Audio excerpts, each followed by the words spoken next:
Perkenalkan,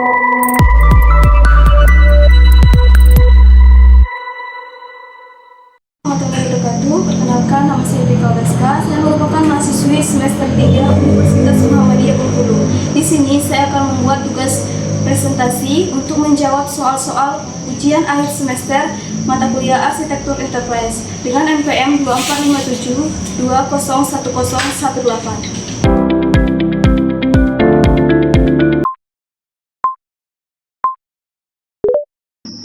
Baik, di sini kita akan menjawab soal nomor 1, yaitu tahap perancangan infrastruktur TI dan keterkaitannya dengan strategi organisasi.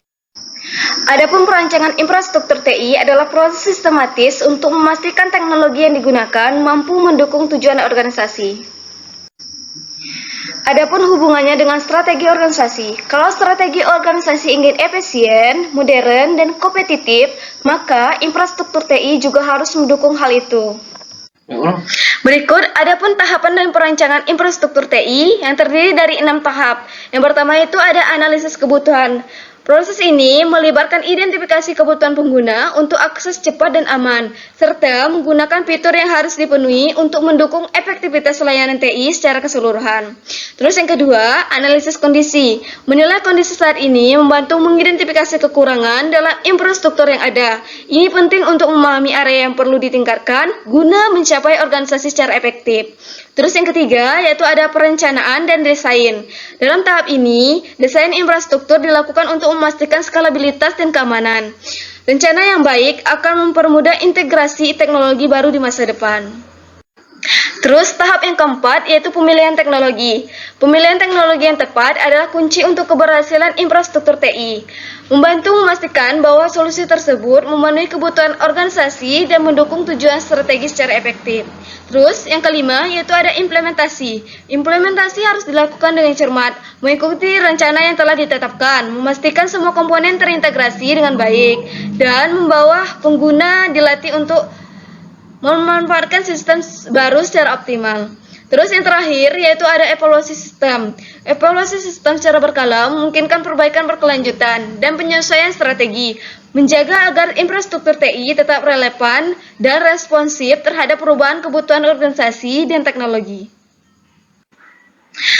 Lanjut, kita akan menjawab soal nomor 2. Rancangan arsitektur jaringan sistem e-learning berbasis CLUD.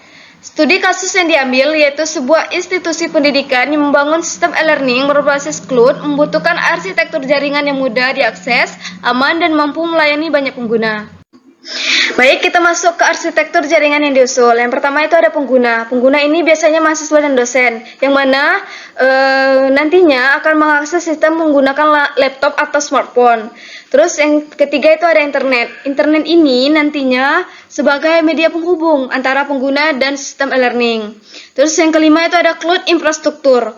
CLUD infrastruktur ini terdiri dari 4. Yang pertama itu ada web atau application server, yang mana ini bertujuan menjalankan aplikasi e-learning seperti materi, tugas, forum, dan ujian online. Terus yang kedua itu ada CLUD database. CLUD database ini berfungsi sebagai menyimpan data pengguna, materi, nilai, dan aktivitas pembelajaran. Terus yang ketiga itu ada load balance.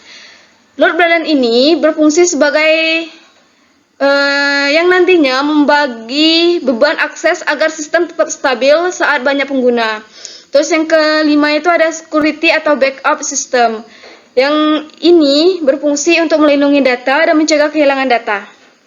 Berikut ada alur sederhana dari arsitektur jaringan yang diusul. Berikut ada model layanan yang dipilih, yaitu di sini saya memilih model layanan hybrid. Institusi pendidikan disarankan menggunakan model hybrid, yaitu kombinasi antara CLUD dan on-premise. Alasan pemilihan hybrid, yang pertama itu CLUD digunakan untuk sistem e-learning, penyimpanan materi dan aktivitas belajar, skalabilitas tinggi saat banyak pengguna, terus akses mudah dari mana saja. Terus yang kedua itu ada on-premise. On-premise ini digunakan untuk data akademis yang sangat sensitif, sistem administrasi internal kampus, terus yang terakhir itu ada kontrol penuh oleh institusi. Dapat kita simpulkan bahwa model hybrid memberikan keseimbangan antara fleksibilitas reliabilitas dan efisiensi dari cloud, keamanan dan kontrol dari on-premise, sehingga sistem e-learning dapat berjalan optimal, aman, dan mendukung kegiatan belajar mengajar secara digital. Baik, kita lanjut soal yang ketiga, yaitu jelaskan konsep perancangan strategi sistem informasi serta perannya dalam mencapai tujuan organisasi. Analisis keterkaitannya dengan visi, misi, dan strategi bisnis. Lanjut, kita masuk ke konsep perencanaan strategi sistem informasi. Perencanaan strategi sistem informasi adalah proses perencanaan jangka panjang yang bertujuan untuk menyelaraskan sistem informasi dengan visi, misi, dan strategis bisnis organisasi, sehingga teknologi informasi yang digunakan dapat memberi nilai tambah dan mendukung pencapaian tujuan organisasi. Dengan perencanaan strategi, organisasi dapat memastikan bahwa pengembangan sistem informasi tidak dilakukan secara terpisah, tetapi bagian dari strategi organisasi secara keseluruhan. Baik, kita masuk ke peran perencanaan strategi sistem informasi dalam mencapai tujuan organisasi. Di sini terdapat 4 peran perancangan strategi sistem informasi. Peran yang pertama yaitu mendukung pengambilan keputusan. Sistem informasi menyediakan data dan informasi yang akurat serta tepat waktu bagi pimpinan dalam mengambil keputusan strategi. Terus yang kedua, meningkatkan efisiensi dan efektivitas operasional. Proses kerja menjadi lebih cepat, terintegrasi, dan terkontrol melalui pemanfaatan sistem informasi. Terus yang ketiga, mendukung keunggulan kompetitif organisasi. Sistem informasi membantu organisasi memberikan layanan yang lebih baik dan inovatif. Terus, adapun peran terakhir yaitu mengoptimalkan pemanfaatan sumber daya TI. Perencanaan yang baik mencegah pemborosan biaya dan memastikan teknologi digunakan secara optimal. Kemudian ada keterkaitan dengan visi, misi, dan strategis bisnis. Yang pertama itu ada visi.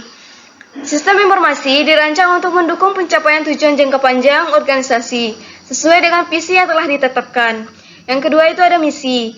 Sistem informasi membantu pelaksanaan misi organisasi melalui dukungan terhadap kegiatan utama dan layanan organisasi. Yang terakhir yaitu ada strategis bisnis. Sistem informasi menjadi alat strategis untuk mencapai target bisnis, meningkatkan daya saing, dan mendukung pertumbuhan organisasi. Kemudian, adapun kesimpulan dari soal yang ketiga, yaitu perancangan strategi sistem informasi memiliki peran penting dalam mencapai tujuan organisasi. Karena memastikan bahwa sistem informasi yang dikembangkan selaras dengan visi, misi, dan strategis bisnis. Dengan demikian, sistem informasi tidak hanya berfungsi sebagai alat operasional, tetapi juga sebagai pendukung strategis organisasi. Sekarang kita lanjut soal yang keempat, identifikasi dan jelaskan minimal 5 risiko organisasi yang dapat muncul dalam penerapan infrastruktur TI. Berikan strategi pengelolaan risiko untuk masing-masing. Adapun risiko organisasi dalam penerapan infrastruktur TI dan strategi pengelolaannya. Risiko yang pertama yaitu keamanan data. Data organisasi berisiko mengalami kebocoran, pencurian, atau serangan siber akibat sistem keamanan yang lemah. Adapun strategi pengelolaannya, yang pertama yaitu menerapkan firewall dan sistem keamanan jaringan. Yang kedua, menggunakan enkripsi data. Yang ketiga, mengatur hak akses pengguna secara ketat. Risiko yang kedua yaitu downtime system. Gangguan sistem atau jaringan dapat menyebabkan layanan TI tidak dapat diakses sehingga menghambat aktivitas organisasi. Adapun strategi pengelolaannya yaitu yang pertama menyediakan sistem backup, yang kedua menerapkan disaster recovery plan, yang ketiga melakukan pemeliharaan sistem secara berkala. Terus risiko yang ketiga yaitu biaya operasional yang tinggi. Pengelolaan infrastruktur TI dapat memerlukan biaya besar jika tidak dirancang dengan baik. Adapun strategi pengelolaannya, yang pertama membuat perancangan anggaran TI yang jelas, yang kedua melakukan monitoring pengguna sumber daya, yang ketiga memelihara teknologi yang sesuai dengan kebutuhan.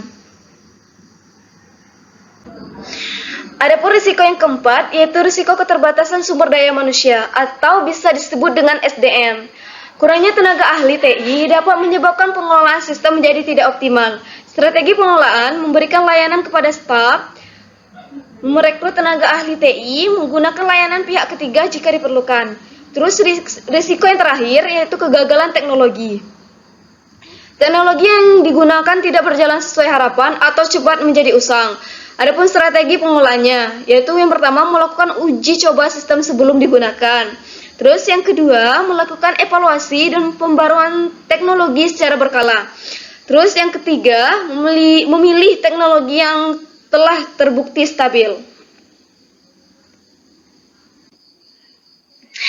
Baik, kita lanjut soal yang kelima, yaitu bandingkan layanan fisik on-premise dan layanan cloud computing dari aspek biaya, keamanan, skalabilitas, dan keandalan. Simpulkan solusi terbaik untuk organisasi berskala menengah. Perbandingan on-premise dan cloud. Dalam penerapan infrastruktur TI, organisasi dapat memilih layanan on-premise atau cloud computing. Keduanya memiliki kelebihan dan kekurangan jika dilihat dari beberapa aspek berikut. Adapun perbandingan antara on-premise dan cloud. Yang pertama itu dari aspek biaya. Kalau on-premise membutuhkan biaya awal yang sangat besar untuk pengadaan server, perangkat jaringan, dan pemeliharaan. Sementara cloud computing menggunakan sistem bayar sesuai pemakaian sehingga biaya awal lebih rendah dan lebih fleksibel. Terus yang kedua yaitu dari aspek keamanan. Kalau on-premise, keamanan data sepenuhnya dikendalikan oleh organisasi, namun memerlukan tim keamanan yang kompeten. Sementara cloud computing, keamanan dikelola oleh penyedia layanan cloud dengan standar keamanan yang tinggi. Terus yang ketiga itu dari aspek skalabilitas. On-premise biasanya terbatas karena skalabilitasnya terbatas karena penambahan kapasitas memerlukan pembelian perangkat baru. Sementara cloud computing, skalabilitas sangat fleksibel dan mudah disesuaikan dengan kebutuhan organisasi. Terus yang terakhir itu ada aspek keandalan. On-premise, keandalan bergantungan pada infrastruktur dan tim TI internal.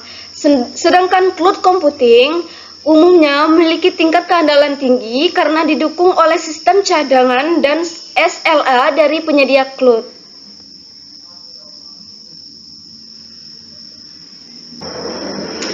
Adapun kesimpulan dari perbandingan on-premise dan cloud. Untuk organisasi berskala menengah, cloud computing atau model hibrid merupakan solusi terbaik karena biaya lebih efisien, mudah dikembangkan, keandalan dan fleksibilitas tinggi, terus yang terakhir itu tidak memerlukan investasi awal yang besar. Dengan demikian, cloud computing dapat membantu organisasi berskala menengah dalam meningkatkan efisiensi operasional dan mendukung pertumbuhan bisnis.